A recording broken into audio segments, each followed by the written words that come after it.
I often get asked, what do you do with all those cyanotypes that you make that don't end up part of a mixed media piece or matted or framed or put into note cards? And one of the things I've been doing is experimenting with Teabag paper, which is a really neat paper. It's a little bit translucent, it's thin, so both sides of your cyanotype image will print, and when you lay it over something that has some color, you get a faint colored image, which can be really nice. And so I started experimenting with it. You can see I did it here with the background from these prints of a heron photograph that I had that didn't quite turn out the way I had hoped. And I've also tried it with some of my feathers. The paper underneath this was done with some liquid watercolors, and I don't have those handy right now, so I'm going to try for this demonstration. I'm going to be using some Liquitex soft body acrylic, and I may possibly pull some of my golden liquid acrylics as well. And I'm going to create a background with these colors to start with. For my background colors, I want to use a paper that has some weight to it.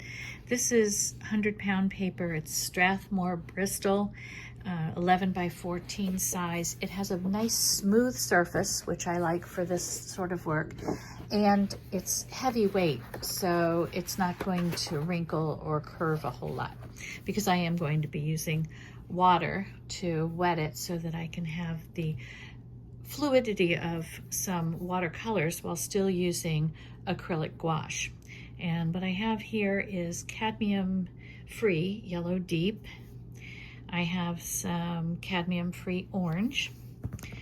I have some yellow medium azo and some really pretty cadmium red deep. So those colors are going to go into this one. And I'm going to first spray my paper to get it really wet. Now, watercolor paper will soak in more, so you can also use this technique on watercolor paper, but for adhering my papers later, my Teabag papers, I like the smoothness of this one. And then I'm just going to randomly, a little bit of orange, a little bit of my deeper cad yellow, a little bit of my azo yellow, which is a little bit brighter. I'm going to hold off on the red right yet and not use too much of that right away. And I'm just going to use this foam brush to blend my colors. So a little more. You can already see that they're starting to blend. And I'm just going to paint. Just paint randomly, because my goal is just to cover the paper with color. No particular pattern, just color. I'm going to add a little bit of the deeper red, just to give it a little depth of color. I find that this color comes through really pretty, especially when I'm doing the feather images. I really like the way this looks. And let that go. Then I'm going to let that dry a little bit, and when it gets drier, I'm going to add more yellows on top. I don't want to do it right away because they're going to blend too much, and then I end up with a solid color, and I don't really want a solid color. So I'm just going to wet this a little bit, maybe squizzle it a little, and just let it dry. And when it's drier, it's going to take about an hour or so because I have it very wet. I'll come back and add some yellows to the top of this. The paints for this one were done with Liquitex acrylic gouache. I really like that for doing this type of layering work because it doesn't have a glossy finish, but it's very permanent. Equally good, though, are some good quality liquid watercolors, liquid acrylics. You can do the background with almost anything, but this was layered with 2 different yellows, some reds, some oranges. And I set it out to dry last night, so now it's morning. It's nice and dry. And I'm going to take some matte medium, some Liquitex acrylic matte medium gel, whatever they call it, and just put some on here like this, generously. And with my foam brush, spread it over the entire painting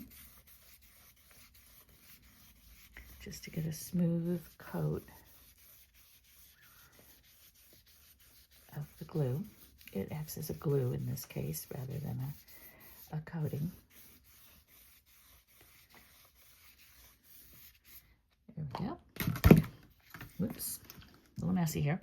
And then I'm going to take my image, and this is the tricky part with Teabag paper.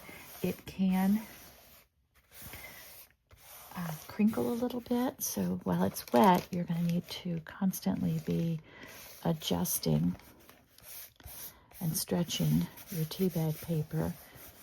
But you can see already those colors coming through the feathers.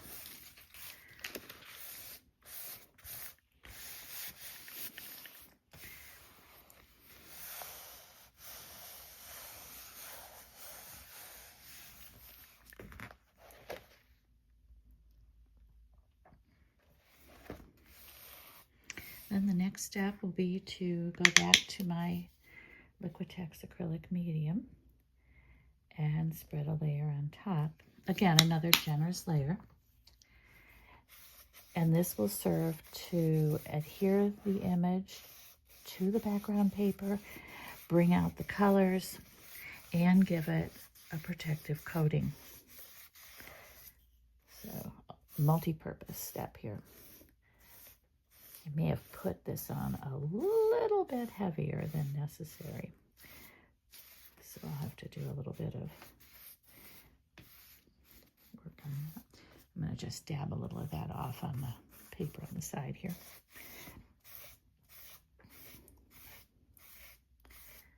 I'm really liking the way the colors are coming through.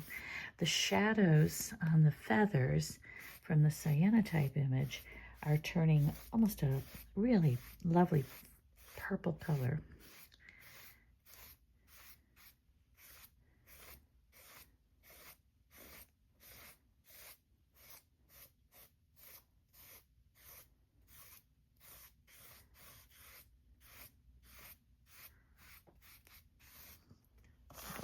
Off my brush. There we go.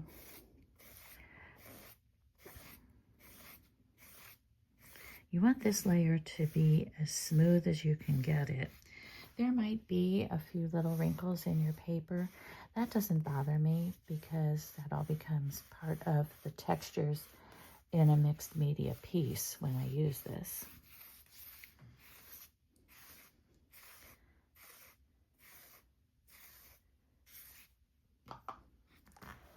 And there we go. I'm really liking the way these feathers picked up the color. So we'll let that dry and check back when it's dry. Okay, it's all dry now. The colors look really beautiful coming through on the feathers.